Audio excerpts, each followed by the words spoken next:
Olá, meus amados irmãos em Jesus, uma boa noite para todos nós. É com muito bom coração, é com nosso coração extremamente feliz que nós estamos aqui nos reunindo neste momento, em um só pensamento e em um só coração, para juntos partilharmos essa obra que tanto encanta a nossa obra, nosso coração, que é a obra há 2000 anos. Meus amados irmãos, eu sou a Ana Silva, mas hoje eu já deixo para o nosso coração que hoje eu não estou aqui como Ana. Hoje eu estou aqui em nome da minha amada Casa Espírita Luiz Gonzaga, da cidade de Luminárias. Hoje eu estou aqui em nome de cada trabalhador que faz parte da nossa casa, honrando a cada alma que está ali semanalmente para auxiliar a nossa amada Casa Espírita. Então, hoje, meus irmãos, eu estou aqui em nome de todos nós e com muito carinho partilhando aqui com o nosso querido Jorge Elahá, grande palestrante espírita. E se eu pudesse, em poucas palavras, e que ainda seria pouco, falar um pouquinho do Jorge, eu diria que ele é um transformador de vidas. Jorge, com as palavras dele, transforma as nossas vidas, inspira a nossa jornada, nos concede esperança de pensar que mesmo pequenos conseguimos caminhar e que honra para nós estar com ele aqui hoje. Boa noite, Jorge. Boa noite para você, Ana. Boa noite para o nosso pessoal do Centro Espírita Luiz Gonzaga de Luminárias. E aí, antes de dar uma boa noite para o nosso pessoal que está aqui, eu queria que você contasse para nós, Ana, em que cidade é que você de fato mora? Na cidade vizinha. Que cidade é que você mora e qual é o centro espírita que você participa na cidade de Lavras? Jorge, na verdade, eu sou nascida em Lavras. Lavras é uma cidade que fica do ladinho de Luminárias.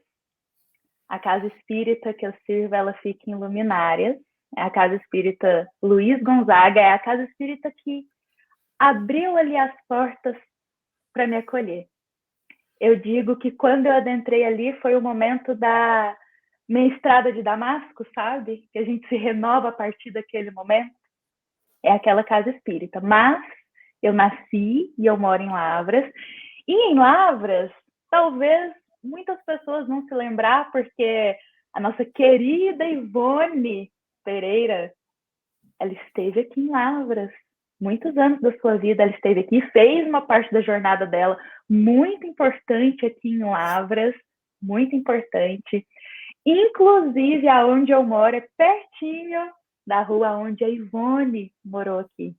Mas eu sirvo em Luminárias, então eu digo que eu sou de Luminárias também. Eu me sinto parte de lá. Que legal, que legal. E você teve algum parente que conheceu Dona Ivone? Bom, Jorge, incrível como as coisas vão encaminhando, não é mesmo? Porque a rua que a Ivone ela morou aqui na cidade de Lavras foi exatamente a rua que a minha avó paterna e meu pai cresceu junto com meus tios. A casa que ela morou ficava algumas casas assim, vizinha praticamente da casa onde meu pai cresceu, meu pai nasceu. Então, assim, olha como são as coisas, não é mesmo? E aqui nós temos um imenso carinho por ela, porque Ivone, ela é um exemplo para todos nós. Para nós também, nós fazemos um trabalho que você bem conhece nas terças-feiras, 19h30, que é um estudo das obras de Dona Ivone com uns vídeos que a Elisa prepara para a gente. E a gente ter essa oportunidade de estar hoje aqui, junto com o pessoal de Luminárias, pertinho de Lavras, enche a gente de muita emoção. É muito bom. Com certeza, Jorge. Então, eu queria convidar ao senhor, se a gente pudesse iniciar com uma oração, e convidar o senhor, já que eu vou fazer a oração inicial, se o senhor puder fazer a oração final para a gente. Bom, Pode ser? pode. Então, eu convido a todos nós, meus irmãos, que estamos aqui presentes. Eu convido para que possamos fechar os nossos olhos neste instante, elevar o nosso coração até a Deus, nosso Pai, elevar o nosso pensamento até a Jesus e convidar o nosso Mestre Nazareno para estar presente aqui conosco, nos amparando, nos guiando. Convidamos a Jesus humildemente para estar aqui presente, neste momento, guiando as nossas palavras para que possamos ser Jesus, mesmo em nossa pequenez, um instrumento da vossa paz. Que assim seja.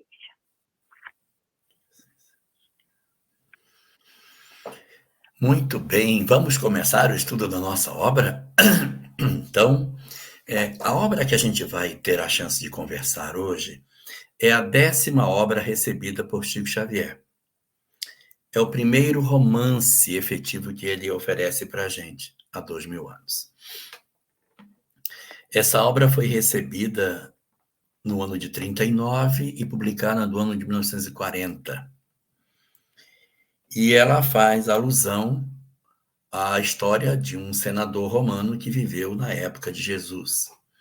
Esse senador romano, chamado Públio Lentulus, que é o personagem central daquilo que iremos ver hoje, seria uma das encarnações de Emmanuel, o mentor espiritual de Chico Xavier.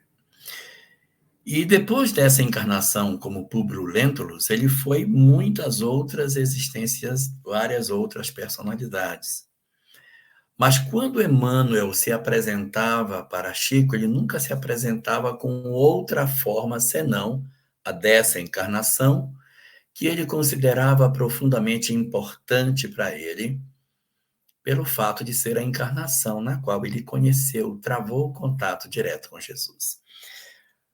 O impacto do encontro dele com Jesus fez com que Emmanuel, apesar das várias outras existências, tivesse um perispírito moldado da época em que ele havia sido o senador.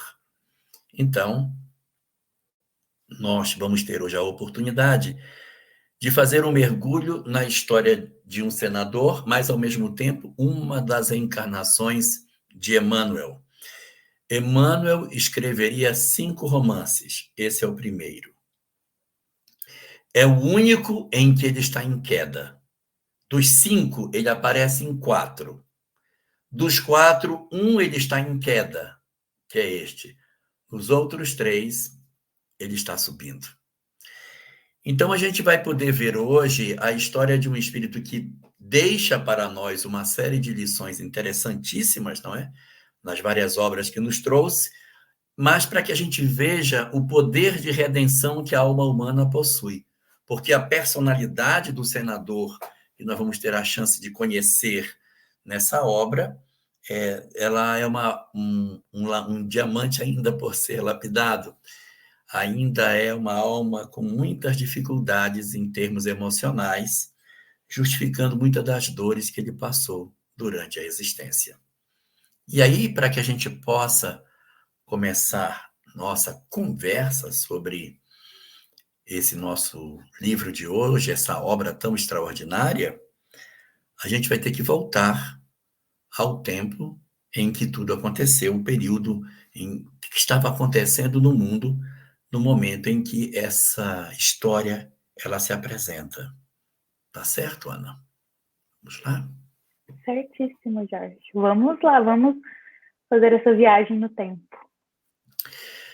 O romance se passa logo no começo dele, no ano 32 da era cristã. É quando começa a história. O ano 32 da era cristã, como todos nós sabemos, não foi um ano muito distante da nossa análise evangélica. Por quê? Porque, segundo a nossa leitura, Jesus teria vivido conosco do ano 0, dentro dessa leitura, né, até o ano 33. Então, como ele esteve no ano 30, como o romance vai no ano 32, ele pega Jesus ainda encarnado. Então, é uma história que vai falar de personagens que são verdadeiramente contemporâneos de Jesus na época que Jesus andava pela Palestina. Então, é isso que a gente vai encontrar no nosso estudo de hoje. Nossos personagens centrais são Públio, que é um senador romano, um homem ainda jovem, próximo de 30 e poucos anos de idade, e ele é casado com Lívia, uma mulher extraordinária, de uma nobreza de caráter incrível. E o casal tem 2 filhos, uma menina de aproximadamente 7 anos, chamada Flávia, e um recém-nascido, chamado Marcos, que não tinha completado ainda nem 1 ano de idade quando a história começa. E esses 4 personagens possuem uma amizade muito grande com um outro casal. O casal formado por Flamínio e por Calpurnia. Flamínio Severus é o grande amigo de Públio, também senador, possui uma vinculação extraordinária, um vínculo muito forte. O senador Flamínio é mais velho do que Públio, aproximadamente 15 anos mais velho, e tem na faixa de uns 45 anos, quando a história começa, e tem uma representação quase que paternal para Públio, porque é uma pessoa fantástica que, de certa maneira, apresenta muita nobreza de caráter. Ele é casado com Calpurnia. Calpurnia também é muito nobre, é uma mulher assim de uma nobreza, porque na época nem todas as mulheres romanas eram nobres no caráter. Exatamente porque tanto quanto Lívia quanto Calpurnia eram mulheres de uma certa elevação em termos de moral, elas se davam muito bem, o que facilitava a amizade do casal, em que Públio e Flamínio se davam também muito bem. Públio estava muito preocupado com a filha, Flávia. Estava com uma doença, já tinha tentado levá-la em diversos médicos e não conseguia a cura para ela e estava muito aflito do que fazer para poder facilitar com que a menina alcançasse a condição de saúde. E há uma visita de Flamínio à casa de Públio e eles conversam sobre o estado de saúde da menina.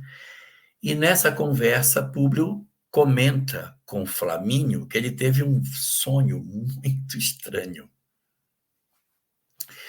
Ele sonhou que ele estava numa região de muito sofrimento no mundo espiritual e que juízes austeros e muito rígidos o chamavam dentro de uma espécie de mesa, como se fosse um tribunal, afirmando para ele que ele estava com uma série de questões em aberto no campo moral.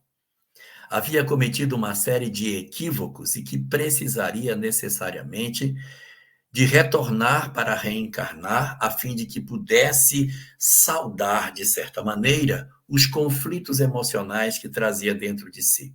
Ele não poderia mais permanecer no mundo espiritual com o volume de conflitos que ele trazia. Havia chegado o momento, Márcia, dele realmente reencarnar, dele retornar à vida física, dele estar novamente encarnado na Terra. E é isso que vai acontecer. Ele, diante desse tribunal, ouve a sentença de que ele deveria vir e um anjo, um espírito de uma elevação extraordinária, que não precisaria reencarnar, pelo menos nas condições em que reencarnaria, oferece-se para ser o anjo tutelar dele enquanto encarnado. Ele diz que é uma entidade diáfana, de uma grandeza imensa, mas que, derramando misericórdia, se propõe para renascer ao seu lado durante a existência. E ele diz: eu sinto que este anjo é Lívia. Eu sinto que o anjo é Lívia. E eles estão conversando e, diante deles está um busto do bisavô dele. E o bisavô dele é muito parecido com ele. O bisavô dele está na história. Se você consultar na época do primeiro triunvirato, você vai ver a figura de Públio Lentulus Sura. Ele está contado nos livros de história. Públio Lentulus, que é o personagem central, a gente não acha com facilidade. Mas o Públio Lentulus Sura acha tranquilamente. Ele foi um dos conspiradores, junto com Catilina, para tentar tomar o poder. E deu errado. E eles, então, foram todos mortos. Eles foram presos e foram estrangulados na cadeia. Só que durante a rebelião, o time de Públio Lentulus Sura, comandado por Catilina, provocou muitas mortes violentas, cegando os seus inimigos durante o levante que eles fizeram para retirar Marco Antônio do poder. Então, ele sentia que parece que aquele personagem que era o bisavô dele, ele sentia como se ele fosse ele. E, de fato, o que a história vai nos mostrar é que Públio era a reencarnação do seu próprio bisavô. E aqui entra uma questão interessante do ponto de vista doutrinário. É que, embora Públio tenha cometido uma série de desatinos e cegado muitas pessoas, os olhos dele eram normais. Ele não tinha olhos com problema. Os olhos dele eram normais. Porque seria de esperar, né, pela lei de causa e efeito, o cara cegou os outros, vai nascer cego. Mas não é verdade. Públio Lentulus tinha uma visão normal como qualquer um de nós. E ele, então, conversando com Flamínio, tem a oportunidade de dizer para ele da preocupação com a filha, e Flamínio sugere para ele que ele procure outros climas que talvez favorecessem a menina, e sugere que ele vá para a Palestina, um lugar onde o clima poderia favorecer para as doenças de pele que ela possuía. A pele dela era toda chagada, era cheia de manchas, visivelmente doente, e vivia com muitas febres, muitas dores, era muito magrinha, doentinha, não podia se divertir, era uma criança verdadeiramente muito doente, e a pele dela era profundamente machucada, ferida, cheia de chagas.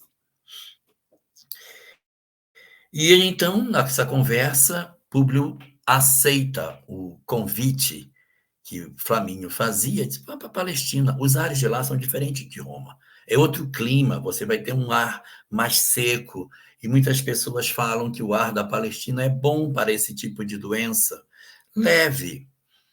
E ele já havia consultado vários médicos e haviam dito para ele que a menina tinha hanseníase. Públio, então, fica inclinado a ir para a Palestina. Só que aí ocorre nessa conversa um elemento fundamental que iria nortear toda a história da obra: o mau conselho. Flamínio dá um mau conselho para Públio. Ele diz assim: você está indo para um local onde tem muitos rebeldes. O povo da Palestina não aceita o domínio romano sobre eles e costumam ser muito rebeldes, agressivos com relação a romanos. Você vai representando o império. Não permita que isso aconteça. Não permita. Imponha seu poder. Mostre força. Mostre que você tem autoridade. Não se curve diante dos judeus. Seja duro se for preciso. Mas coloque as pessoas no devido lugar, porque você é um representante do império. Você é um senador e não pode ser questionado nos seus atos. Você tem que mostrar para eles que você é uma autoridade. Não se curve diante dos judeus. O conselho miserável de ruim. Foi esta conversa. Foi exatamente esse ponto que vai nortear a postura de Públio ao chegar na Palestina. Porque ali, quando ele chega, descendo já do barco e sendo recebido pelos servos que ele iria ter na sua casa, ele, na verdade, já ali observa uma movimentação anormal no porto, as pessoas incomodadas com a presença de uma autoridade romana. E ali ele pega uma liteira, junto com a esposa e os filhos. Liteira é aquela casinha que o pessoal carregava, uma carruagem carregada por humanos. Então ele entra e ele vai seguindo na liteira para casa, e existe uma série de pessoas na rua. E nisso, um garoto de 18 anos de idade, chamado Saúde de Horas. Ele, então, joga uma pedra para acertar o senador. Ele erra o destino da pedra, e a pedra atravessa a janela da liteira e corta de leve, bem de leve, o rosto de Lívia. Um simples arranhão, não pegou de cheio, foi um simples arranhão. Quando ele vê isso, ele lembra do conselho do amigo e decide então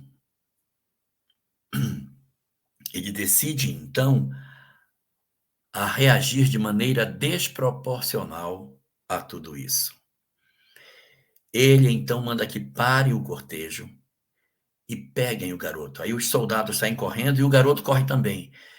Na verdade, o livro até diz que não dá para ter certeza se foi ele que jogou a pedra. Mas é porque foi ele o que mais correu. Como foi ele o que mais correu, ele foi pego pelos romanos e trazido. O garoto magricelo, 18 anos, quase um menino. E quando ele é trazido, o Públio manda espancar o garoto sem dó. Uma pedrada que não era nada, que passou de leve no rosto dela, ele agride o garoto e o machuca profundamente. Os soldados romanos, braço musculoso, acostumados a bater, a serem violentos, machucam o garoto de maneira cruel. E Lívia diz: chega! Não foi nada! Não justifica isso! Públio, por favor, pare! E aí, Públio, ok, tá bom, pode parar. Ela tá pedindo para parar, vamos pedir. Aí pede para parar. Para, o garoto já está todo quebrado. E o soldado romano pergunta: senador, o que é que eu faço com ele? Ele poderia ter mandado o garoto embora. Ele poderia ter mandado o garoto embora, mas ele não manda. Num impulso de raiva, e aí a gente vê como a raiva pode determinar a história das nossas vidas, ele diz: jogue o garoto nas galeras. Escravos de galeras eram os remadores que ficavam no fundo dos barcos e que iriam remar até morrer. Eles eram alinhados no fundo do navio e dava-se para ele um remo, e havia um homem com um tambor que dava o ritmo das remadas para que ninguém remasse fora do ritmo. Então é remar ali, remar, remar até morrer. Eles não duram muito tempo, não pegam sol, não conseguem ter uma alimentação satisfatória, não tem tempo de descanso, eles remam até a exaustão, muitos morrem, aí abre o porão, joga o remador fora, bota outro no lugar, e assim eles vão levando. O pior tipo de escravo é o escravo das galeras. Vida curta, excesso de trabalho e condição inóspita de sobrevivência. É uma situação que vai se repetir no livro Paulo Estevão com a figura de Gesiel. Gesiel também será jogado como escravo de galera. O garoto, então, é sentenciado à galera, ou seja, ele vai morrer em pouco tempo. Isso é fato. E ele, então, é levado preso. Ele é levado preso e o pai dele vai procurar pelo senador. O pai vai procurar: senador, perdoe meu filho. Ele é só uma criança. Ele não tem noção do que ele fez. Ele nem sabe o que é um senador. Eu preciso muito dele, sou um homem pobre, sou um lavrador. Eu preciso de ajuda no campo, ele é meu braço direito. Se ele não estiver comigo, eu terei muita dificuldade de poder cultivar a minha terra. Eu preciso demais do meu filho, e eu vim humildemente pedir ao Senhor, que também é Pai, que liberte meu filho. Já chega, ele já apanhou. Peço desculpa pelo que aconteceu, não vai acontecer de novo. Por favor, liberte o meu filho. Quando a gente lê o livro, a ideia que a gente tem é que o público vai dizer: pois é, seu filho deveria levar uma surra maior do que ele levou. Mas como o senhor está pedindo, como ele é importante, eu vou considerar, vou mandar soltar o garoto para o senhor. Não é isso que Públio diz. É surpreendente a resposta agressiva, violenta, em que ele ataca o pobre do André de Gioras de uma maneira absurda. Você nem acredita o que ele diz. Quem é você para vir aqui tomar atento das minhas palavras, das minhas decisões? Você ponha-se no seu lugar, eu sou um senador romano, você é um simples escravo, fique no seu lugar, e eu faço do seu menino o que eu quiser, ele não quis me ofender, pois agora eu vou dispor da vida dele como eu quiser e tal. E então soltam os cachorros em cima de André de Gioras. E nesse momento, plim, vai acontecer uma coisa muito interessante. André de Gioras vai dizer quem ele é. A gente, quando é cristão, nem sempre liga os fatos, mas ele diz assim: senador, eu sou um homem pobre, mas eu conheço pessoas muito importantes. O senhor terá o maior dos inimigos a partir de hoje. Aí a gente conectando isso com a história de Jerusalém, a gente vai lembrar que o século I foi um século marcado por uma série de rebeliões dos judeus em relação ao Império Romano. Se a gente for fazer as contas, são 7 as rebeliões que eles promovem desde o comecinho do século até a última das revoluções, que é no ano 70, quando é destruído o Templo de Jerusalém. São vários levantes que vão acontecendo e Roma sempre esmaga. E eles são sempre promovidos pelos chamados zelotes, que era um grupo político radical que queria matar os romanos. Os zelotes tinham um ódio mortal dos romanos e queriam libertar Israel de qualquer jeito do jugo dos romanos. E o texto dá a entender que André de Gioras foi, na verdade, alguém ligado aos zelotes. Esta informação vai se confirmar no final da obra, quando eles são presos numa cadeia que fica em Roma. E nessa cadeia, hoje, se você for lá visitar, está o nome dos revolucionários que foram presos. Não está André de Gioras lá, mas tem um outro Gioras lá preso. Preso durante o período da rebelião. Então, esse pessoal estava ligado aos zelotes, sim.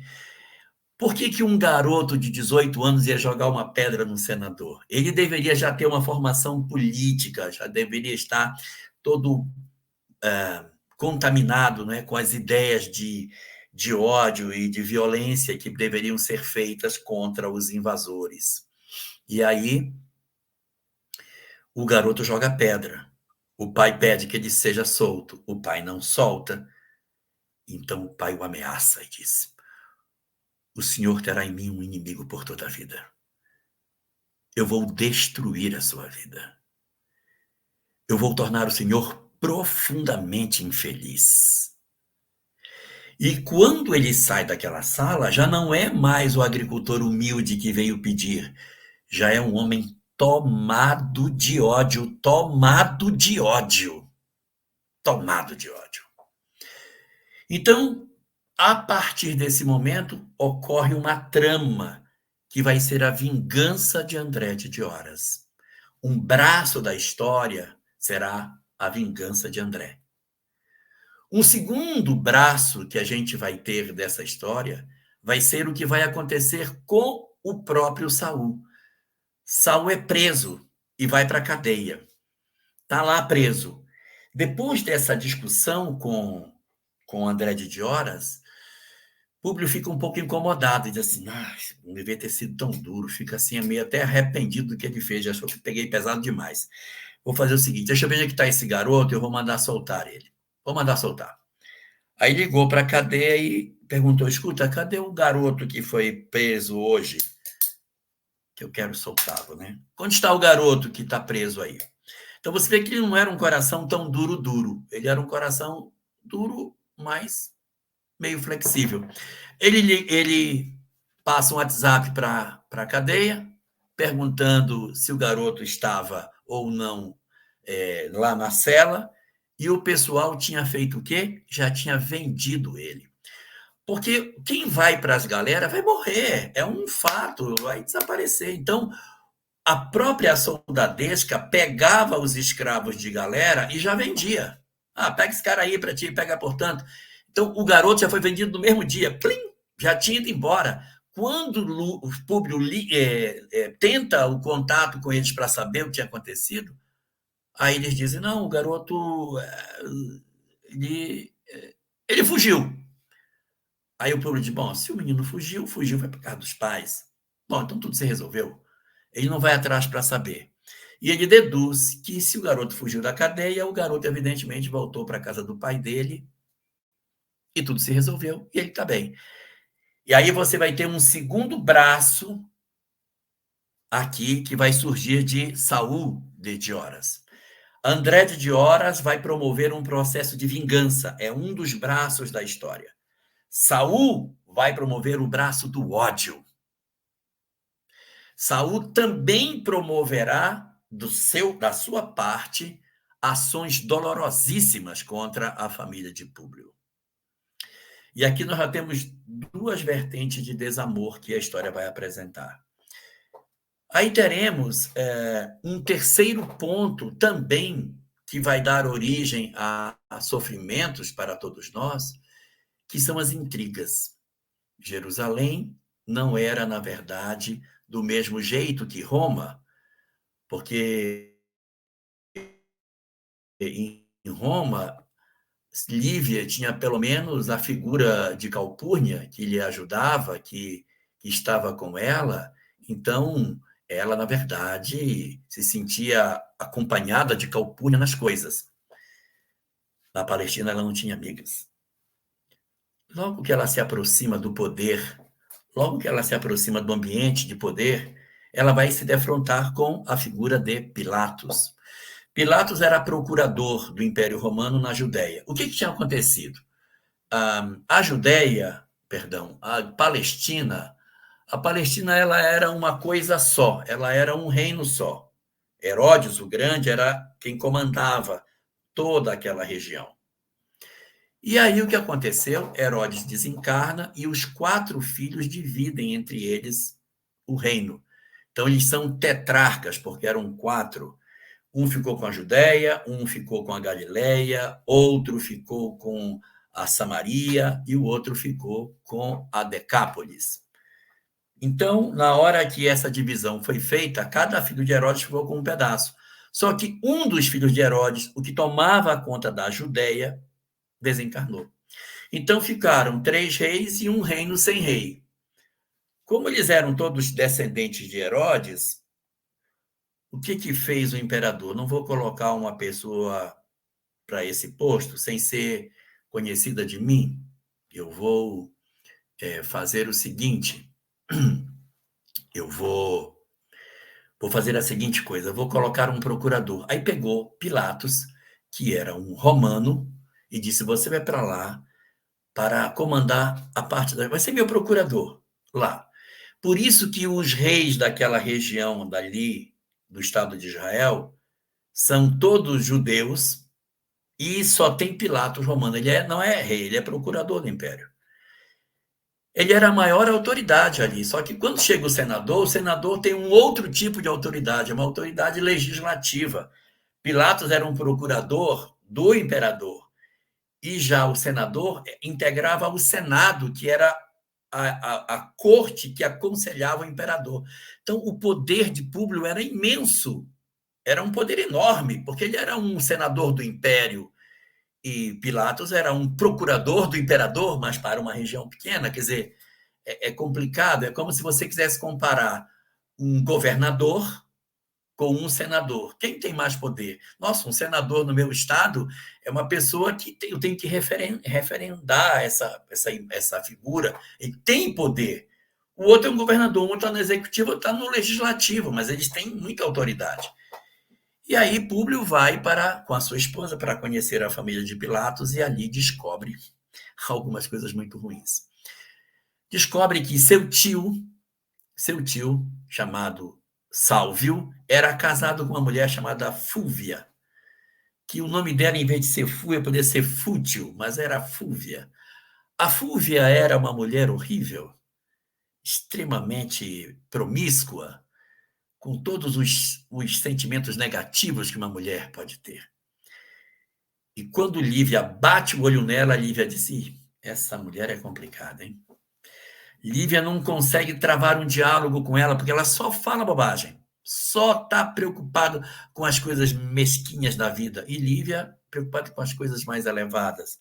Não consegue fazer amizade, e a autoridade moral de Lívia incomoda Fúvia, que, sem ter motivo nenhum, cria um ódio dela.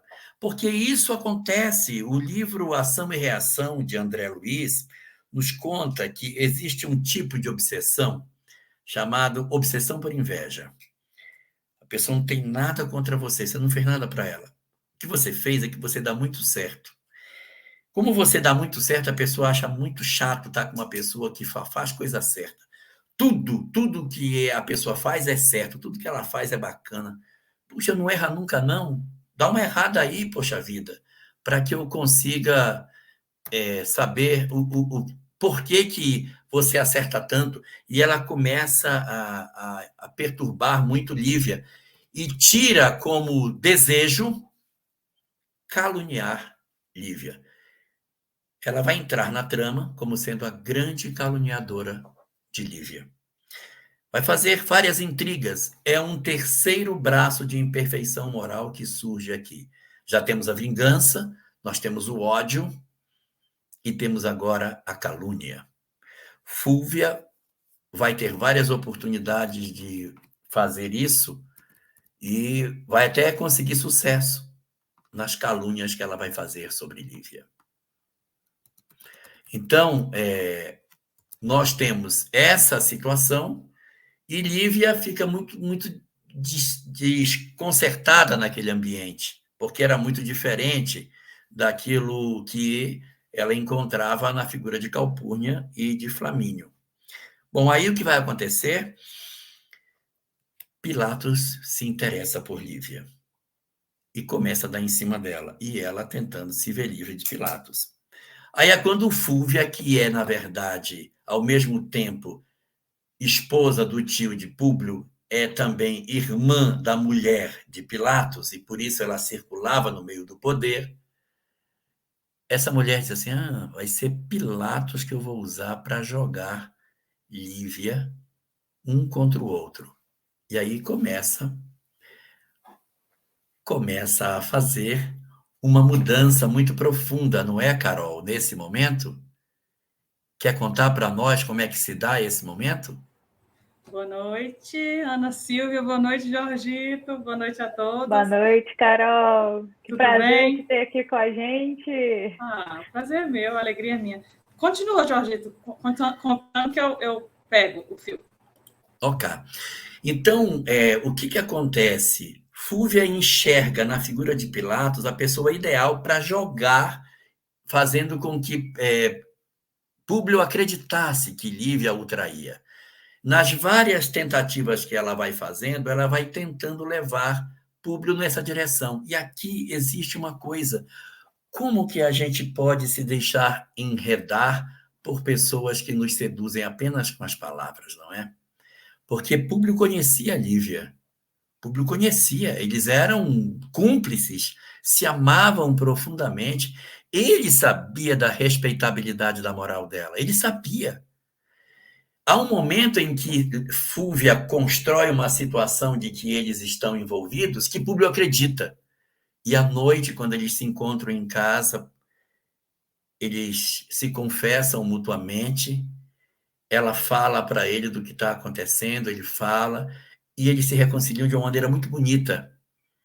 E você tem certeza de que a calúnia não vai mais prosperar nesse ambiente. Não vai mais ter risco de que Públio volte a acreditar nas mentiras que a nossa Fúvia, nossa não, de vocês, minha ela não é, que a Fúvia estava criando nesse momento. E aí, a trama da Fúvia vai se apresentar de maneira mais clara quando Jesus é preso e Lívia vai até lá vestida com roupas de uma pessoa da própria Palestina, para uma roupa mais simples, para não ser notada, para conversar com Pilatos para ver se ele soltava Jesus. E ele leva Lívia para a sala aonde ele costumeiramente levava as mulheres com as quais ele se encontrava. Quando Lívia passa, Fúvia vê e diz para Públio: olha a tua mulher indo ao encontro de Pilatos na sala onde ele encontra com as amantes. Públio vê e se convence de que ela realmente era, de fato, culpada. E isso vai ser péssimo, porque a partir dali vai acontecer uma ruptura no processo de comunicação entre Públio e Lívia, e o relacionamento conjugal deles vai piorar pessimamente, pessimamente. Não é isso, Carol? Exatamente. Nesse momento que você trouxe, Elahá, que eles vão conversar, né? O Públio vai conversar com a Lívia, ali depois de ter escutado a calúniazinha da Fúvia, né? É justamente aquele momento que ele canta a música, né? Que ele já tinha escrito para ela lá na juventude, Alma Gêmea, aquela música tão bonita.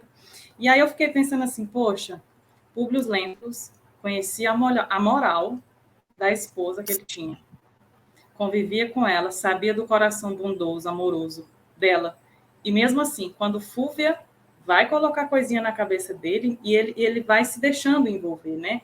E é justamente nesse momento aqui, na hora da crucificação, que a Lívia vai pedir ajuda, né? Ali, a pedido da Ana, da sua funcionária, da sua serva, e do Simeão, que ela vai pedir ajuda para tentar interferir. E é justamente quando Fúvia arma ali a trama, junto com os Sulpícios, né? O funcionário ali que ela tinha, terrível. E aí mostra para Públio ali da janela, né? E aí é uma palavra que ele fala quando ele vê a cena: venceste.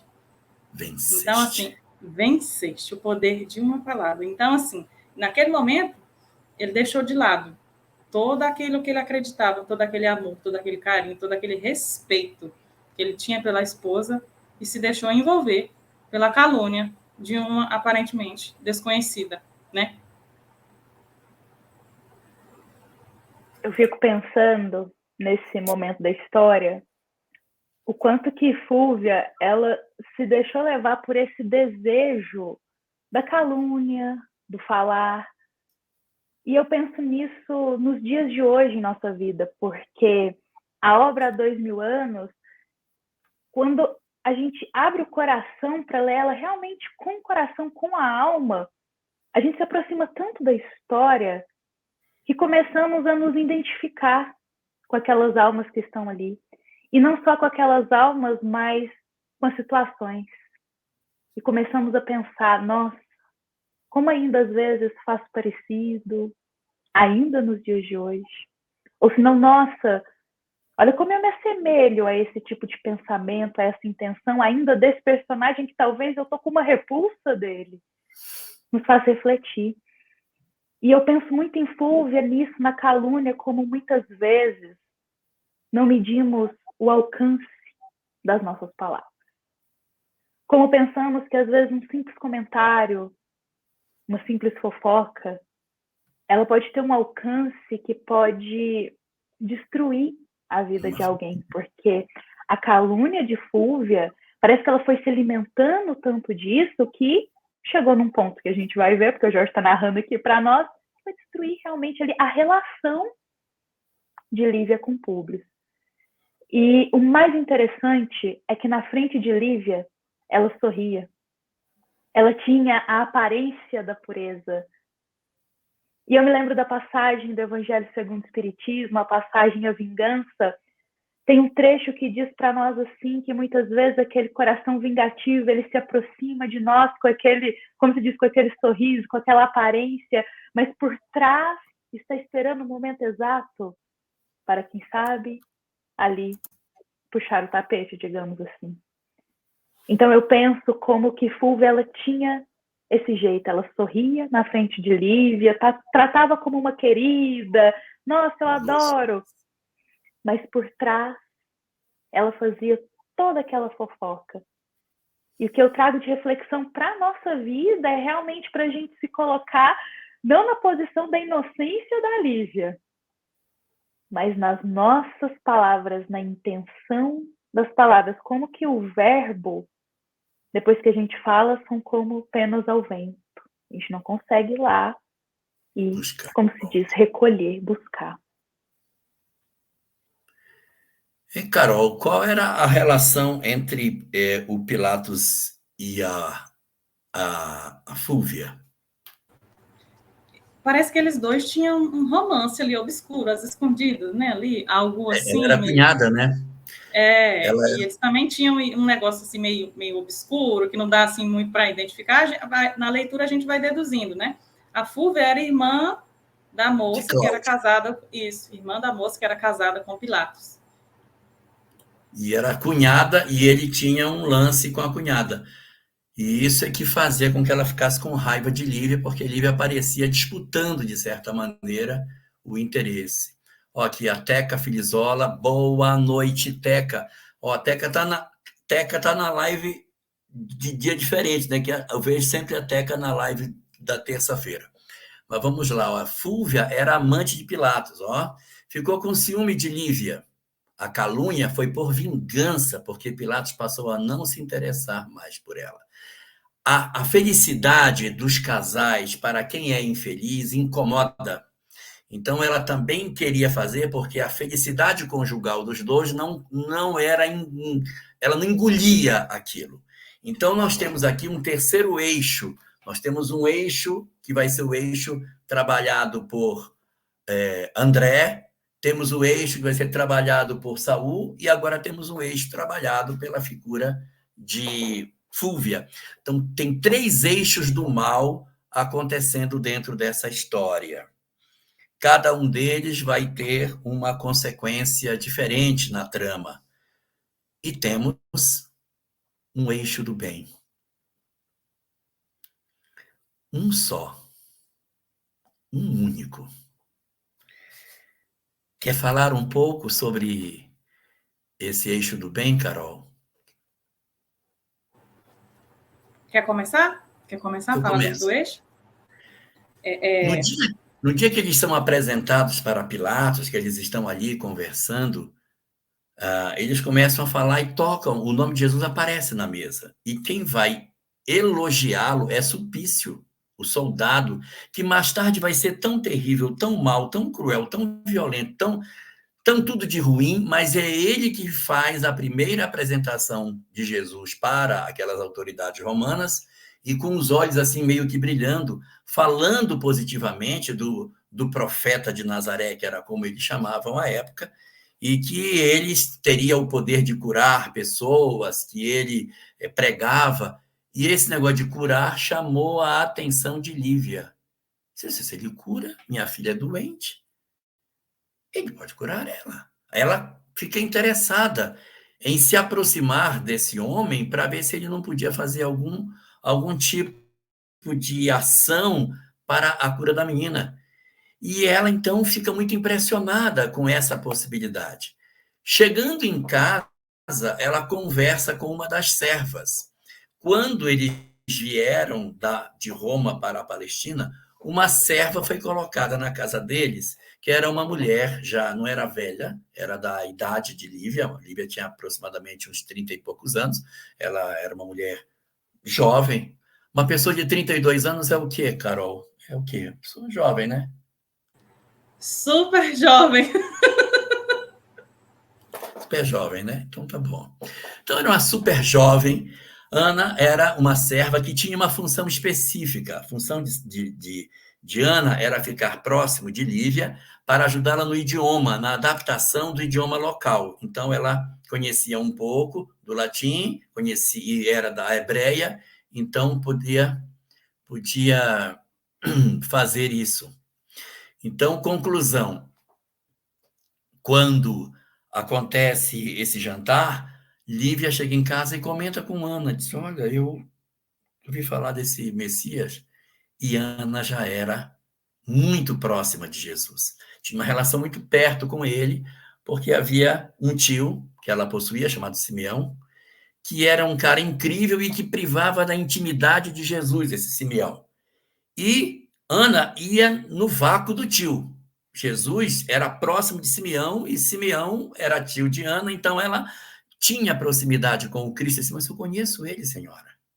Ele realmente cura, ele é incrível, ele consegue fazer. E aí traz mais detalhes de Jesus para a figura de Lívia. Enquanto que Públio não quer nem conversa com essa história, porque o orgulho romano não permite com que ele aceite que na Palestina possa ter alguma coisa melhor do que os médicos romanos. Vai querer que na Palestina eu vá encontrar um cara melhor do que os médicos que eu tenho do Império? Não é possível.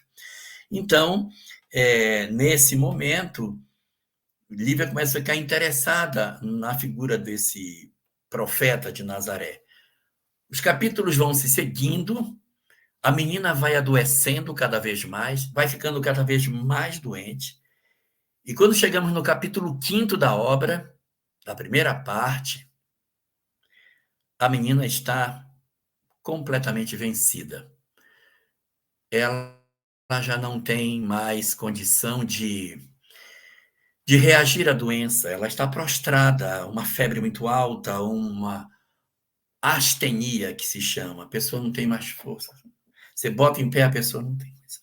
Ela estava como que a vida, como que se esvaindo, não é?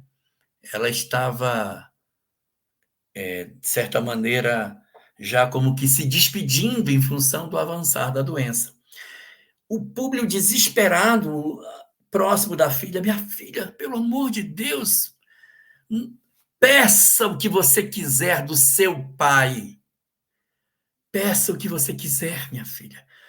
O seu pai vai mover céus e terra, vai virar o mundo se for preciso, mas eu atendo o que você quiser. Por favor, me diga o que você deseja. E a filha disse o quê, Carol? Papai, eu quero o profeta de Nazaré. Aquilo foi como um golpe, assim, no orgulho de Públio Lentulus, né? Porque eu acho que ele pensava que ela ia pedir qualquer coisa. Que ele fala para ela, né? Eu mando buscar em Roma todos os seus brinquedos, todos os seus pertences, me fala o que você quer. Aí eu fiquei imaginando a cena, né? Porque quando o Públio chega próximo a Flávia, ela já está com o corpo cheio de feridas, né? Bem debilitada ali. Imagina só, um pai no auge do seu amor pelo filho, né? Nenhum pai quer ver o filho sofrer, né? Nenhum pai quer ver o filho sentindo dor. Ele chega perto da menina e ele já pensando assim, poxa, nada não resolve, nada não melhora. Imagina a dor que ele sentiu no coração de ver a filha dele já naquela situação, que eles já estavam pensando assim, ela não vai resistir, ela vai morrer. E é justamente o momento que ele pede, o que você quer? E ela vai e fala, porque da mesma forma que Lívia ouviu lá os supícios falando de Jesus, Flavinha também ouviu, não é? Então ela guardou a cena, ela guardou aquilo que ela estava ouvindo. Ela era uma criança, mas ela prestou atenção. E é justamente esse momento que ela vai falar que ela quer que ele quer o profeta de Nazaré perto dela. E aí ele chora, acho que ele pensa assim, nossa, ela poderia ter pedido qualquer coisa, menos isso, né? Né, Ana? Olha, a Laisa está perguntando se foi a filha ou se foi a esposa. A esposa pediu várias vezes, mas ele nunca ouviu. Ela já tinha pedido. Pediu, não, para com isso. Menos. Mas ela já tinha feito algumas tentativas, só que não teve sucesso. Quando foi a filha, ele não teve jeito. A filha pediu. Aí ele amoleceu o coração, né? Nada como amolecer o coração de um pai, um pedido de um filho. Não é assim, Jorgito? Uhum. Verdade, é verdade. Então, olha só o que vai acontecer nessa hora.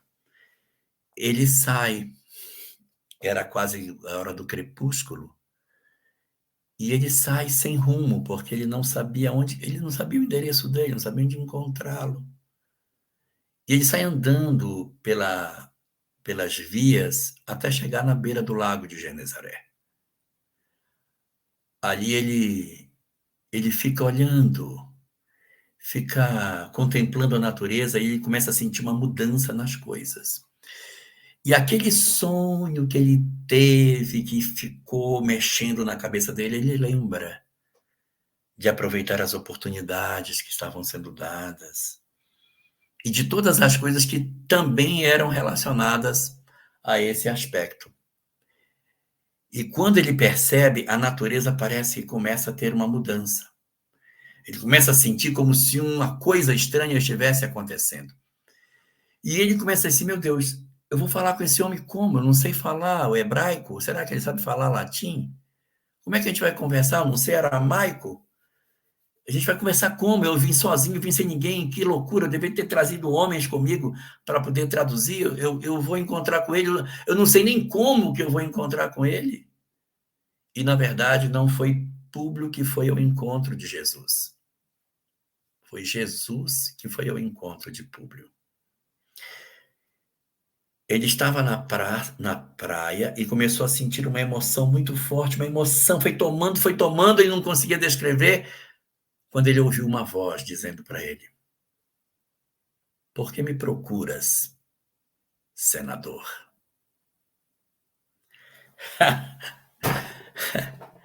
É muito engraçado isso, porque quando ele encontrou Paulo de Tarso na estrada de Damasco, ele disse, Saulo, chamou pelo nome. Quando ele encontrou Zaqueu, ele disse, Zaqueu, desce da árvore.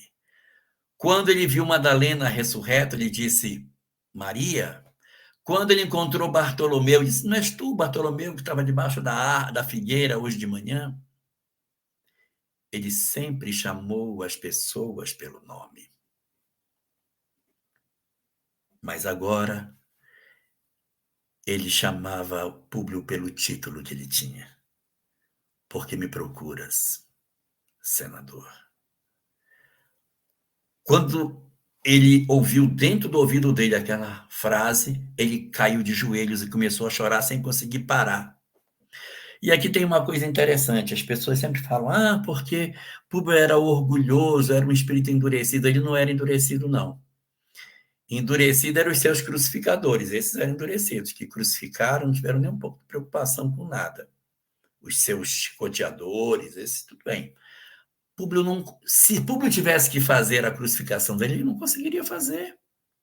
E não conseguiria. Então, ele não é um espírito endurecido, ele é um espírito, ainda que arredio, mas que ele já tem uma certa possibilidade de fazer uma mudança de vida. Ele cai no chão, com o joelho curvado. Jesus coloca a mão na testa dele e um diálogo impressionante ocorre nessa hora. Não é isso? Mas, Jorge, tem algo que eu acho que antes da gente chegar nessa parte do diálogo, que eu acho que é a parte que emociona a todos nós quando chegamos nessas páginas, é pensar que quando Flávia estava naquelas condições e ela pede, eu quero ver Jesus, eu quero Cristo, e Públio perde o chão, porque ele falou, eu te dou qualquer coisa, não é mesmo? Eu me surpreendi muito, e eu acredito que muitos irmãos também se surpreenderam, porque ele não sai correndo naquele momento em busca de Jesus. Ele ainda espera o outro dia para ele ir. Então, assim, ele ouviu aquilo, ele falou, estou indo, minha filha, fazer o que você quer. Não, ele ainda esperou o outro dia. Aí ele foi avisar que ele iria para Lídia, e ele ainda colocou condições para isso. Ele colocou condições, olha, eu vou à noite. Vou ali meio despistado, para que ninguém pode me reconhecer. Imagina eu aqui, senador, sendo visto com esse profeta. Mal sabia Públio ainda a grandiosidade de Jesus. E aí ele escolhe justamente nesse momento que você está narrando, à noite, olha as condições, eu vou à noite. E eu vou refazer aqui de novo a pergunta que Jesus direciona a Públio. Por que me procuras? E eu penso que essa pergunta também é para a gente, que buscamos tanto a Jesus para tanta coisa, mas chega um ponto que ele olha para a gente e diz, meu irmão, por que me procuras? E aí eu penso que é como assim, se fosse assim, meu irmão, você me procura para que eu te sirva? Ou para que a partir desse momento você está disposto a caminhar comigo? A também servir. Porque muitas vezes buscamos ao Cristo para que ele sirva a gente a todo tempo, e talvez essa era a intenção de Públio, que Jesus servisse ele na cura. Mas é uma pergunta que bate forte em nosso coração para todos nós refletir. Que ponto? Por que estamos buscando a Jesus na nossa vida? Talvez a gente não pare para pensar em algo tão simples. Por que buscamos ao Cristo? Só pedindo, esperando que ele conceda. O mesmo eu estendo para os bons espíritos, já que somos espíritas, pedimos aos bons espíritos o tempo todo. Nada de errado com isso. Mas o quanto nosso coração está disposto também a servir. A um minuto falar, Jesus, o que o Senhor deseja de mim? E aí, Jorge, vamos dar continuidade aí com as suas palavras a esse momento tão bonito do Minuto Glorioso. O Minuto Glorioso, é verdade. Carol, quer falar do Minuto Glorioso? Capítulo 5 da primeira parte. Ah, quero. Eu estava aqui pensando, enquanto vocês estavam falando, sobre os encontros com Jesus, né? E aí eu queria trazer aqui como foi o encontro de Públio, né? Mesmo ali durante toda a emoção, ele ajoelha e nem assim ele ainda amolece o coração, né? E vai seguir o Cristo. E aí eu queria trazer um outro personagem para a gente fazer o paralelo, que foi Saulo, Paulo de Tarso. Quando Saulo ali tem o encontro, né? O que Saulo fala? Senhor, o que queres que eu faça? Levanta. Senhor, o que queres que eu faça? Ou seja, ele já estava pronto. Opa! Pronto. Em 10 segundos ele ressignificou toda a jornada dele. Em 10 segundos ele viu que ele estava errado. E ele pensou assim, opa, vou mudar a partir de agora. E o que Jesus fala para ele? Entra na cidade. Lá que será dito que vai fazer. E ele vai. Sem nem saber, sem nem imaginar o que estava esperando para ele. Porque Jesus não falou para ele, entra na cidade, você vai encontrar um Ananias, você vai apanhar um monte, você vai sofrer, você vai ser apedrejado, você vai ser caluniado, você vai morrer decapitado, mas no final vai dar tudo certo, que eu que vou te receber no plano espiritual. Jesus não traçou um roteiro assim para Públio. Falou para ele, entra na cidade. Para Públio não, para Paulo, desculpa. Entra na cidade. E Paulo foi. E Paulo fez o quê? Confiou. Confiou, simplesmente confiou no Cristo. E Públio, o que Públio fez? Na hora que ele levanta, ele vai embora para casa como se nada tivesse acontecido e ainda fala assim, não, e ainda se recusa a acreditar que Jesus havia curado a sua filha. E eu achei interessante que quando ele está ali conversando com Jesus, né? Ele parece que ele pensa assim, nossa, parece que eu estou sonhando, mas como é que eu estou entendendo a língua dele? Parece que a gente nem fala a mesma língua, né? Ele tem a impressão que Jesus está falando dentro do cérebro dele, mas não é assim. Quando Jesus fala com a gente, ele fala de coração a coração. O convite, o chamado é de coração a coração, não é? E aí ele fala assim, não, você não está sonhando, não, você está acordado, você está acordado. E aí tem ali o diálogo, né? Eu queria trazer um trechinho, que esse encontro de Jesus com Públio, eu acho assim, sensacional, né? Quando Jesus fala para ele assim, não, meu amigo, não estás sonhando. Depois de longos anos de desvio do bom caminho, pelo sendal dos erros clamorosos, encontras hoje um ponto de referência para a regeneração de toda a tua vida.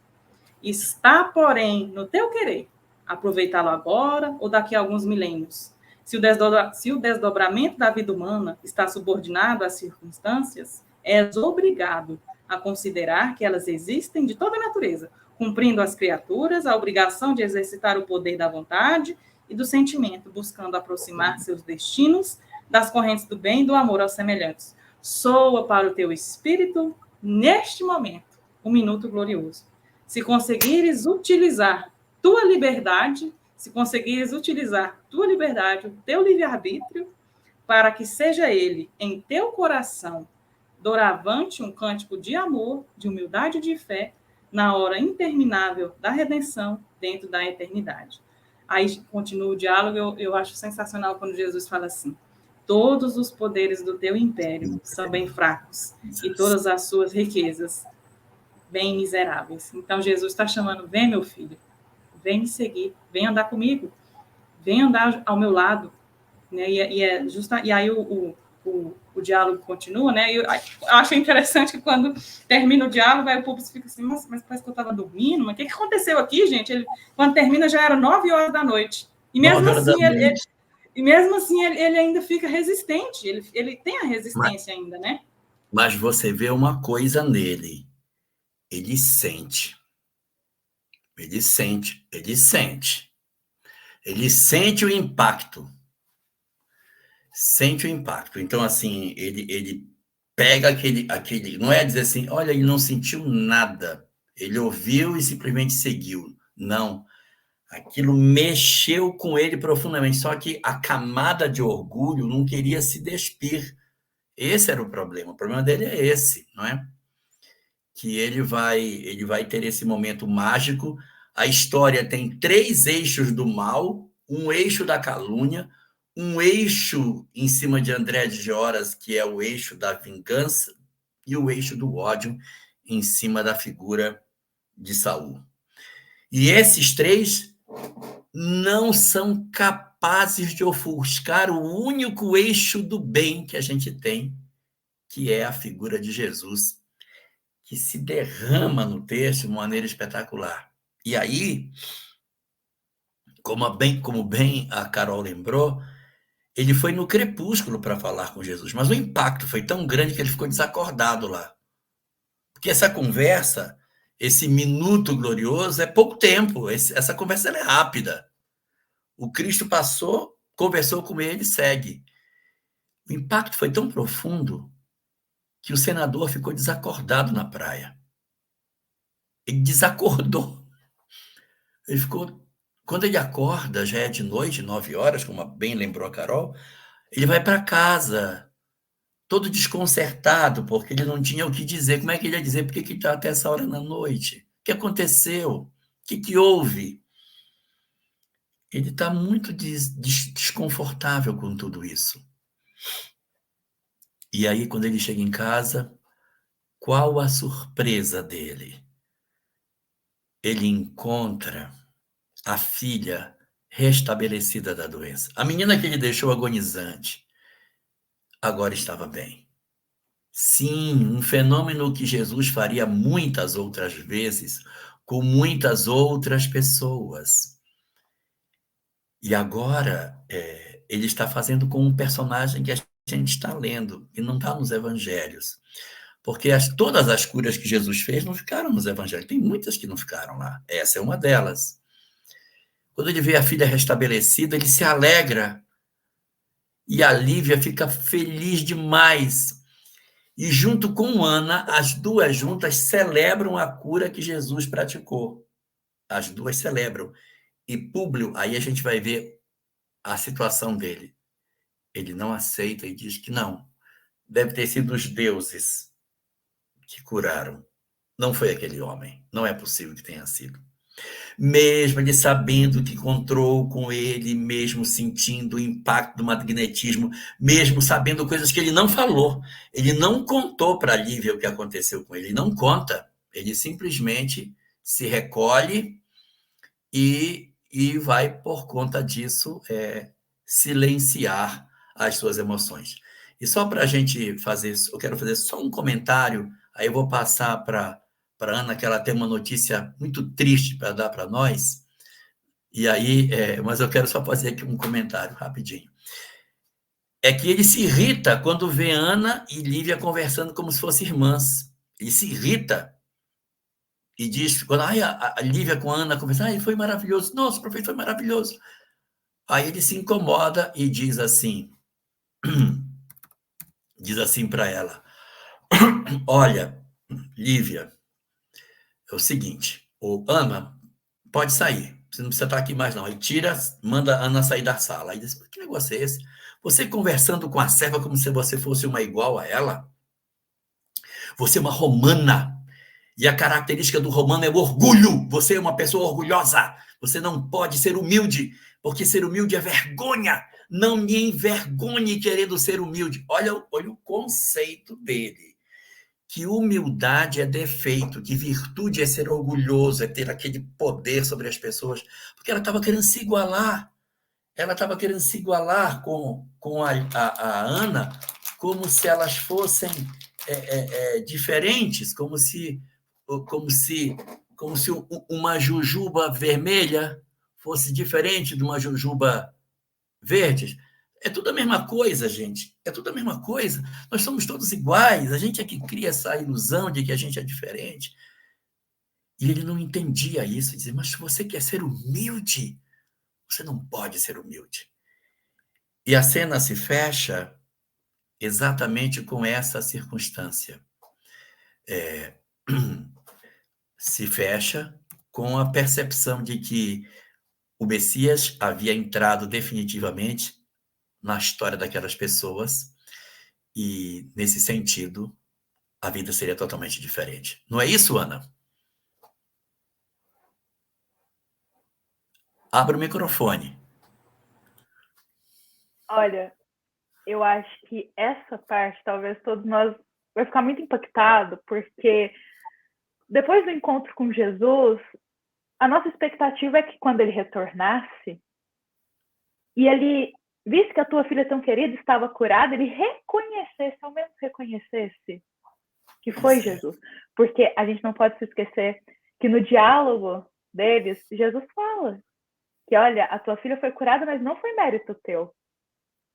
Foi da tua esposa. Jesus avisou ele do que iria acontecer. E aí, chegando lá, aquela expectativa, finalmente agora, então, ele vai abrir o coração para o caminho de Jesus. Chegando lá, ele simplesmente tem uma atitude como que não, tudo que a gente está fazendo, não só, ele não fala, né, quantos médicos a gente já buscou, isso aí é o que a gente está fazendo por ela. Ah, meus irmãos, eu sempre penso no dia a dia quantas vezes Jesus nos ajuda de formas inimagináveis.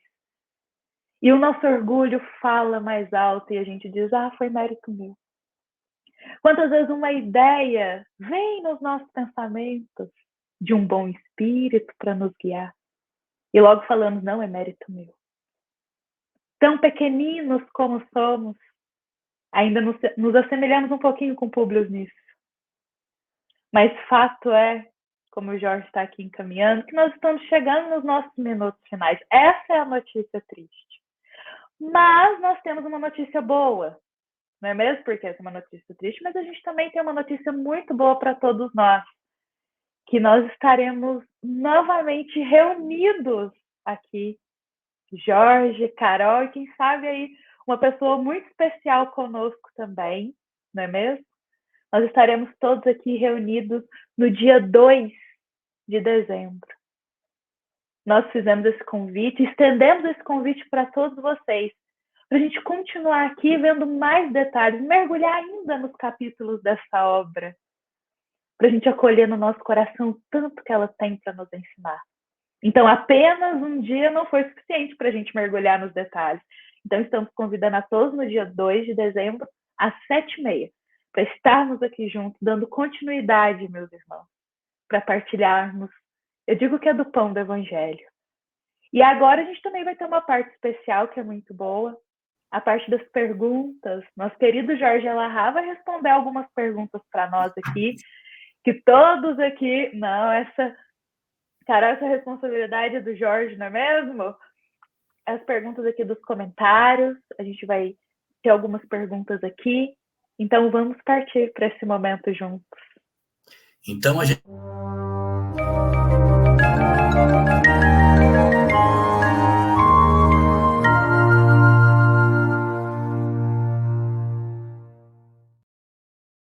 Negativo, não sou eu, não.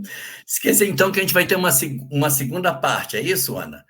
A primeira parte agora, no dia de hoje, e a segunda parte no dia 2 de dezembro, às 19h30.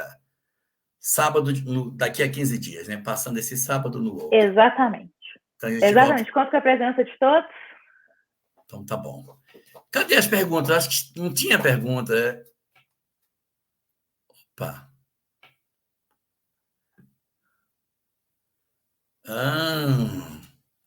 Não chega a ser uma pergunta, um comentário da Marlene Rosa aqui. Vamos lá para a pergunta.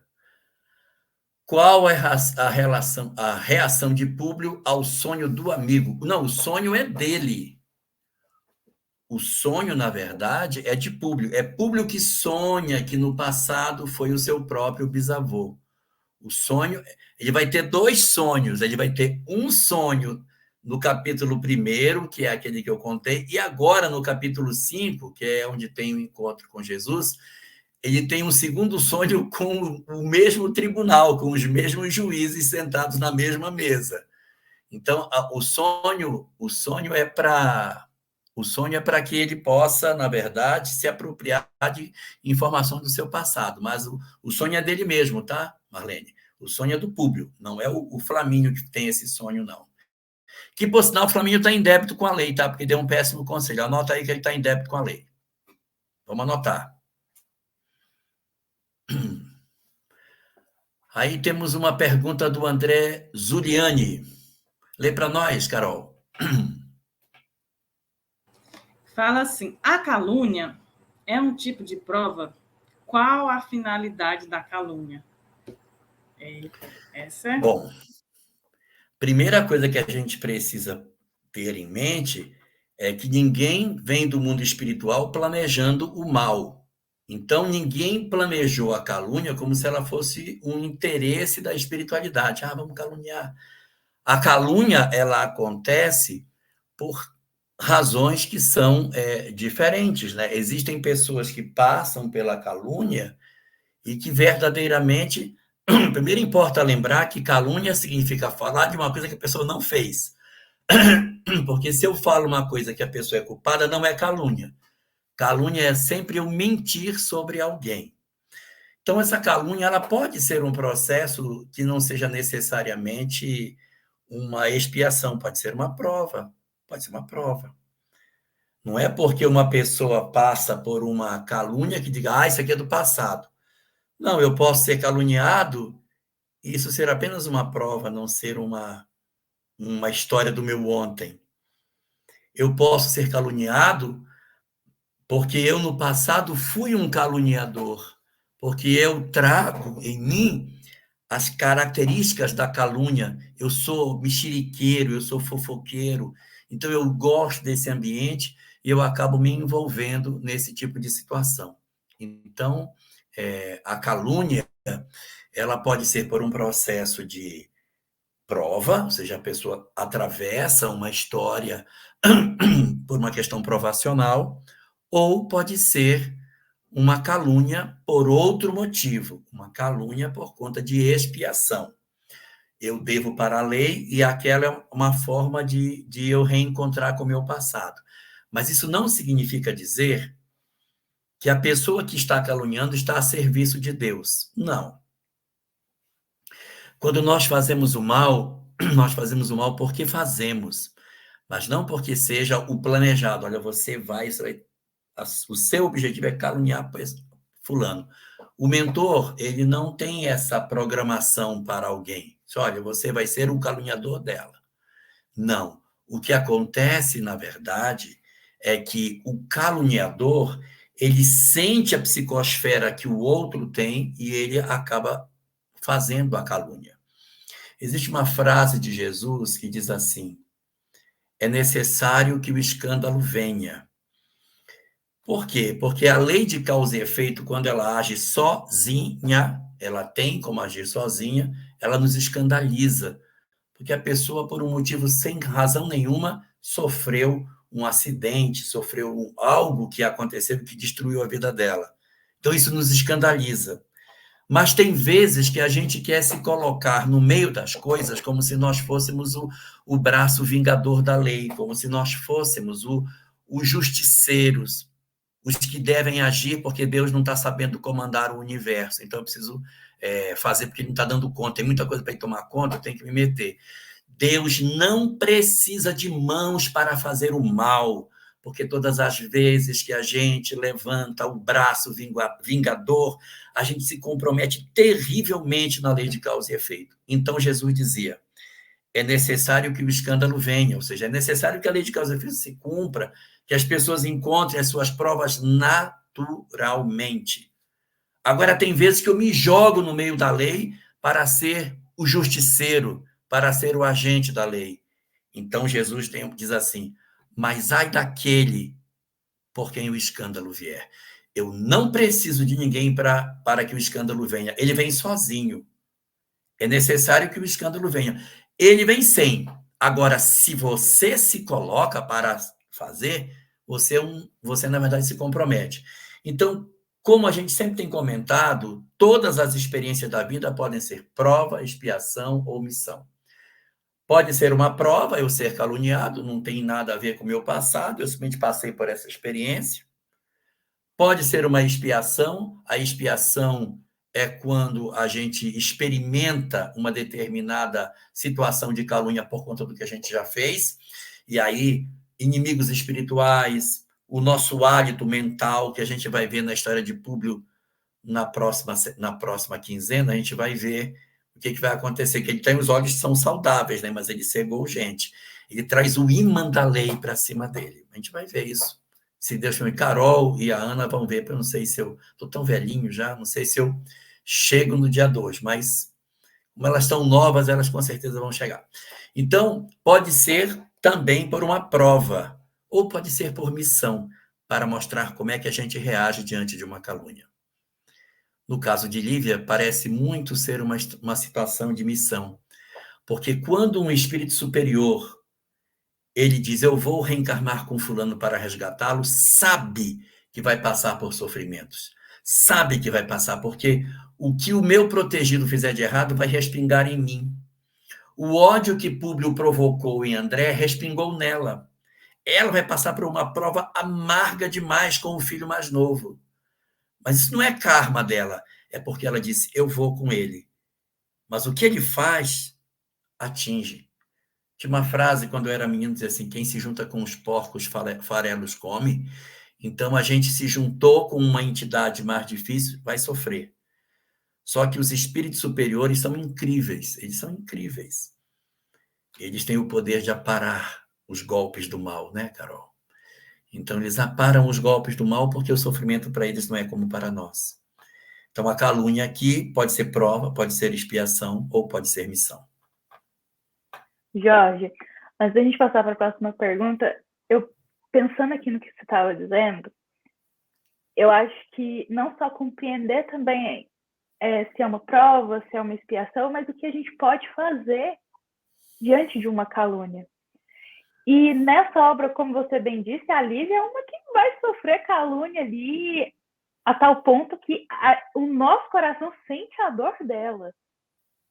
E eu penso de aproveitarmos essas páginas e compreender como podemos aprender com ela. Olha como que ela foi reagindo a cada calúnia. Olha como que ela continuou os deveres, os compromissos dela, pois muitas vezes a gente se desanima perante a calúnia, pensamos em desistir da vida, dependendo, achamos que está tudo acabado. Mas olha a coragem desse coração dela. E não só dela, a gente sempre tem que se lembrar de Jesus. Como Cristo agia diante da calúnia, das palavras maldosas. Rapidamente, eu sempre me lembro de um trecho do Boa Nova, do querido Humberto de Campos, em que não é bem uma calúnia, mas são palavras muito maldosas, sabe? Acho que a palavra maldosa, ela fere muito o nosso coração. E Jesus adentrando ali num lugar com alguns discípulos, eles vão começar a falar muito mal de Jesus, a xingá-lo ali verbalmente. Jesus vai lá para poder falar. E eles começam a xingar a Jesus. E o Cristo fala, vamos sair todos aqui em silêncio, imediatamente. E eles ficam, mas o senhor não vai revidar? E como assim? O senhor não vai falar nada? E Jesus vai caminhar, vai retornar em silêncio, mostrando um grande comportamento diante de palavras maldosas, o silêncio. E continuar cumprindo o nosso dever. Então, diante de palavras tão maldosas, de calúnias, a gente tem grandes exemplos para não desistirmos da jornada de vida por conta dessas situações. Tem no livro Agenda Cristã, André Luiz diz assim: não se fira com a calúnia, apenas viva de maneira que ninguém possa acreditar no caluniador. Vamos lá. Próxima. Acabou, não tem mais. Opa. Em Roma, naquela época, existia o casamento como o concebemos hoje? Sim, o casamento era também monogâmico. Em Roma, era casamento monogâmico. Uma estrutura patriarcal, bem patriarcal, não é? Mas a estrutura era semelhante à nossa. O modelo romano era um modelo parecido com o modelo judaico. Não tinha poligamia em Roma. A coisa era monogâmica por lá. Vemos em Públio o mesmo comportamento de Nicodemos, de buscar Jesus às escondidas. Podemos dizer que é uma categoria de espírito? Olha, é bem interessante essa questão de Nicodemos. Quando a gente estava falando que ele procurava a noite, eu lembrei de Nicodemos, sabe? Estava pensando aqui. Mas tem um detalhe de Nicodemos que poucas pessoas se atentaram.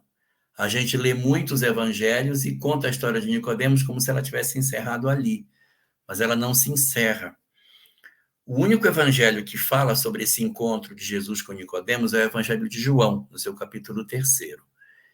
E o mesmo evangelho de João, lá no capítulo 20, conta uma coisa incrível. Quem foi que desceu Jesus da cruz? José de Arimateia e Nicodemos. Os cristãos ouvem isso e dizem: ele foi lá, né? Que legal. Mas tem muito mais simbolismo do que a gente imagina. Por quê? Era de noite e ele foi de dia. Era escondido e ele foi na frente de todos. Ele era um sacerdote que não queria se expor e agora ele se expunha para todos os sacerdotes que estavam no Calvário assistindo à crucificação daquele herege. E o que é mais interessante, um judeu não deve tocar em morto, principalmente sendo um sacerdote. Ele é sacerdote, não pode tocar em morto. As regras do judaísmo não permitem que um sacerdote toque morto. Ele não só toca, como ele mancha as suas roupas de sangue. Porque ao tirar da cruz, ele vai se sujando com o sangue do Cristo. Ele comete ali uma série de transgressões da lei, para dizer que aquela conversa da noite esquisita, como que oculta, que parece não ter resultado em nada, promoveu a mudança do pensamento dele. Ele se converteu ao pensamento do Cristo com aquela conversa, que ele já foi para conversar com ele, já sabendo que ele era especial, porque a conversa começa assim: mestre, sabemos que vieste da parte de Deus, porque ninguém faria aquilo que fazes. Boa noite, Denise Balô. Aquilo que fazes se não viesse da parte de Deus. Então, e aí, uma curiosidade, ele diz isso e o texto diz assim: e Jesus respondeu. Aí não tem pergunta. Aquele diálogo de Jesus com Nicodemos, a primeira resposta não tem pergunta. Ele diz isso, vieste da parte de Deus, tal. Aí Jesus diz: em verdade vos digo, ninguém pode ver o reino do céu se não nascer de novo. É uma resposta sem pergunta. Ele leu a pergunta dentro da cabeça do Nicodemos e já respondeu. Então, realmente pode ser, não digo que é um tipo de espírito, mas é uma característica nossa, de não querer se expor, não querer se apresentar, e a gente acaba usando desse recurso de ir assim meio camuflado para não se comprometer com aquilo que a gente não tem certeza. Não é, na verdade, uma classe de espírito, mas é um comportamento humano que é bem semelhante com aquilo que a gente faz nos dias de hoje. Pessoal que lê livro espírita e encapa o livro, já viram? Bota papel pardo para encapar a capa, para não ficar dizendo para ninguém o que está vendo. Muito bem, próxima. O cair de joelhos do senador foi seu orgulho e a perda de suas forças que o fizeram se ajoelhar. Sim. É um impacto muito grande. Há pessoas que conheceram Chico Xavier que falam que saíam para ir falar com ele e iam plena de juízo para falar com ele. Chegava perto, não conseguia. caía num pranto, assim, a distância dele, não conseguia, chorava, não conseguia se aproximar dele. Agora, imagine o Cristo planetário. As pessoas, quando se aproximam de determinadas pessoas, elas se emocionam muito, né? Pessoas que possuem uma certa autoridade espiritual, elas têm o dom de emocionar as pessoas, né? Eu conheço algumas pessoas que foram para a Índia, visitaram a Índia e conheceram alguns dos grandes líderes espirituais da Índia. Quando chegava lá, a pessoa caía de joelhos na frente, não conseguia nem falar, soluçando. Então, a emoção da presença de uma entidade com autoridade espiritual, ela faz uma série de mudanças em nós. A gente cai de joelho, a perna fica bamba, chora, se emociona, e são experiências pessoalíssimas, que depois a pessoa não pode descrever nem o que foi que ela sentiu. Isso aí, a pessoa diz, eu tive uma experiência com Deus, é mais ou menos isso. É uma sensação, um sentimento, uma emoção que ela não tem como descrever.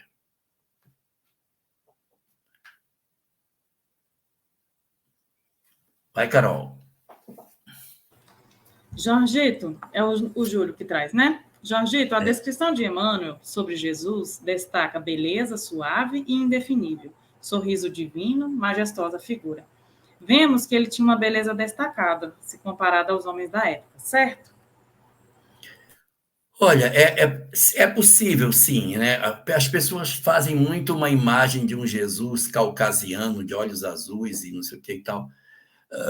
Ele provavelmente tinha alguns traços de beleza que não era necessariamente uma negação dos traços da raça, mas ele, dentro da raça, ele deveria ter algumas características que fossem de embelezamento. Mas o texto nos sugere que ele não tinha uma diferença muito grande em relação aos discípulos. Ou seja, presumivelmente, a estatura dele era parecida com a dos discípulos. A cor da pele, a cor dos olhos, a cor do cabelo deveria ser parecida com a dos discípulos. Por que se diz isso?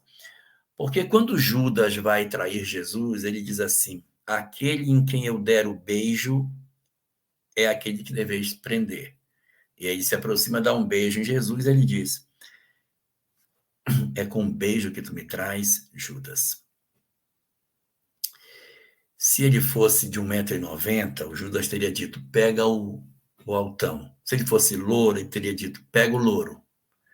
Quando ele tem que dar um beijo, é porque não havia, pelo menos à distância, uma percepção muito clara de quem era o biótipo dele. Ainda mais que era à noite, aí era mais difícil de reconhecer.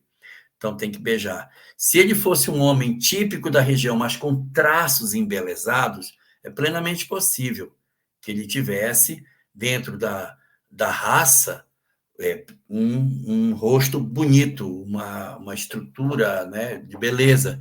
A gente vê muitas pessoas semitas bonitas, os árabes são muito bonitos. As árabes, né, são bonitas demais. Eu posso dizer que eu casei com uma. Então, as árabes são muito bonitas, né? Tem uma beleza espetacular.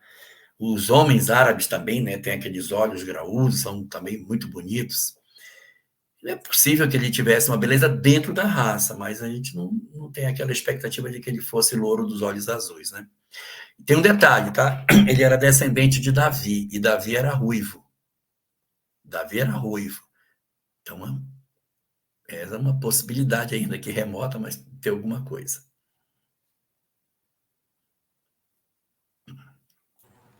Deixa eu responder essa. Jorge, aí você acrescenta, Jorge. Jorge, a Carol comparou Públio com Saulo, mas Públio não tinha o conhecimento de Saulo? Então, Miriam, quando eu trouxe o exemplo de Saulo, foi no seguinte sentido. Assim, os dois tiveram a oportunidade de ficarem frente a frente com Cristo. Públio Lentulus teve a oportunidade de estar com Cristo ali ainda encarnado, né, enquanto ele ainda não tinha sido crucificado, e Paulo, nosso Saulo, teve a oportunidade de encontrar com Cristo, mas Jesus já tinha desencarnado. Enfim, nesse ponto que eu trouxe, foi para a gente refletir na seguinte situação. Os dois tiveram a oportunidade de receber o convite do próprio Cristo para segui-lo. Os dois tiveram a oportunidade do encontro, aquele minuto glorioso. Só porque Saulo pegou aquele minuto glorioso, aquele momento do encontro, e decidiu, a partir dali, mudar a sua rota, mudar a sua jornada. E Públio Lentulus não. Ele desperdiçou a oportunidade que ele teve. Claro que ele vai se converter, mas ele vai sofrer um bocado ainda. Ele vai levar umas lapadas fortes ainda, mas mais para frente, né? Então, é nesse sentido. Então, é algo que eu falo para a gente também refletir, né? Jesus, ele não vai se materializar aqui na nossa frente, não é? Mas o convite para segui-lo, ele se manifesta nas nossas vidas de várias formas. Ou é uma mensagem que a gente lê, um livro que a gente lê, né? Um WhatsApp que a gente recebe, uma placa de um caminhão. Então, assim, a gente que tem que estar com os olhos de ver, ouvidos de ouvir e o coração para sentir. E entender que aquilo ali é o convite. E fazer daquele momento o minuto glorioso para a nossa transformação, para a nossa virada de chave da nossa encarnação. Isso mesmo.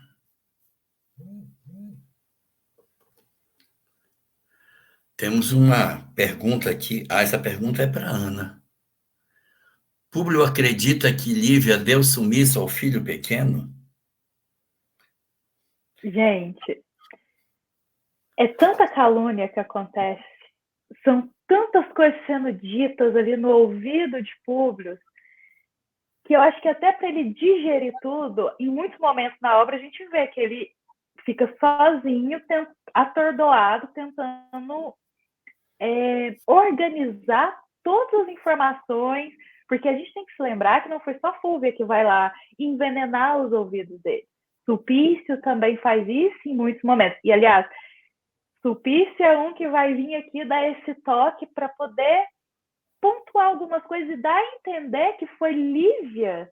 Será que a gente já vai estar entrando na outra parte? Que foi Lívia que foi lá e conduziu o pequeno Marcos para o momento do rapto. Uma visão totalmente distorcida e que Sulpício teve. E ele viu um trechinho da cena, que foi uma mulher caminhando ali na mulher noite. Com roupas romanas. Exato, porque eles se atentaram em todos os detalhes para colocar o plano em ação. Então ele vê essa mulher com roupas romanas no meio da noite encontrando um cavaleiro, mas também não enxerga direito quem é aquela pessoa. E vejamos só, quando ele observa essa cena, ele pega só um trechinho, ele não sabe o que aconteceu direito, e vai lá fazer esse veneno nos ouvidos de Públio. Mas eu vou deixar, quem sabe, para a gente refletir mais sobre isso, e essa resposta por completo para a gente dar no nosso segundo encontro.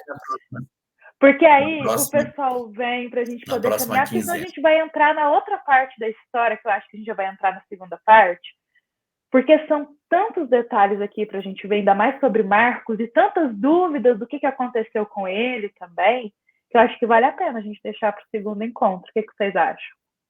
E o que vai acontecer com Lívia e Públio, né? A partir de agora. O que vai acontecer devido com eles dois, a né? essa calúnia. Exatamente, Carol. Devido a essa calúnia, o que vai acontecer com o casamento deles? Depois do Venceste. O que vem agora, depois do Venceste, né? Depois do Venceste, Temos mais perguntas?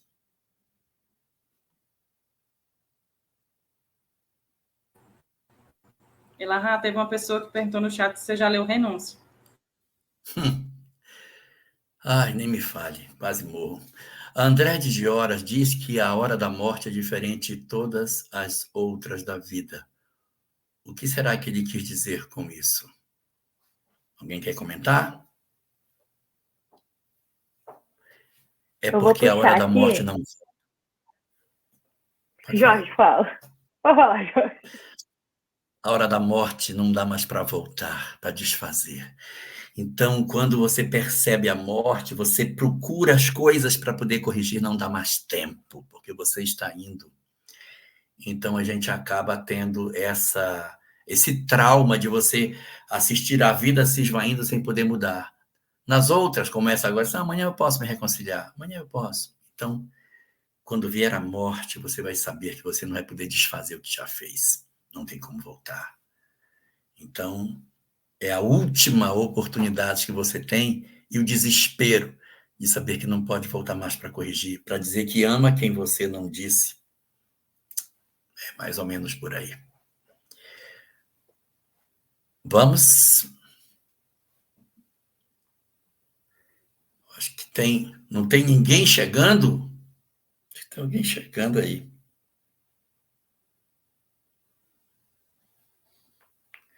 Vamos lá. Vamos para frente. Mais alguma? Você poderia situar Jesus nos tempos atuais na Palestina? Seria um judeu? Com certeza. Por quê? Porque ele é da tribo de Davi. Davi é da tribo de Judá. Judá é filho de Jacó. Então, ele é um judeu. Se ele tivesse que hoje vir naquela região, do jeito que ele veio, ele seria, sim, um judeu. E aí, não sei se a pergunta é pelo fato de existirem outras correntes monoteístas hoje, mas como ele veio dentro do judaísmo, ele deveria vir dentro dessa mesma linha por conta das profecias que foram colocadas para ele. Se ele vier no islamismo, não tem profecia para a vinda dele. Tem no judaísmo, né? Então teria que ser lá. Nós vamos encerrar a nossa live, tá certo? E no dia 2 de dezembro, é isso, Ana? Às 19h30, a gente volta para a segunda parte. Eu nem vou dizer segunda e última parte, vou dizer segunda parte. É que são tantos detalhes. E tanta coisa que podemos aprender que, quem sabe? Quem sabe, né? Vamos orar a Deus. Então, eu vou fazer a nossa prece para a gente poder encerrar. Carol, muito, muito, muito obrigado por você estar aqui conosco hoje. Muito obrigado. Poxa, é um prazer imenso poder estar com você. E, Ana, muito obrigado pela oportunidade que você deu para nós hoje aqui. Obrigado ao nosso pessoal do centro.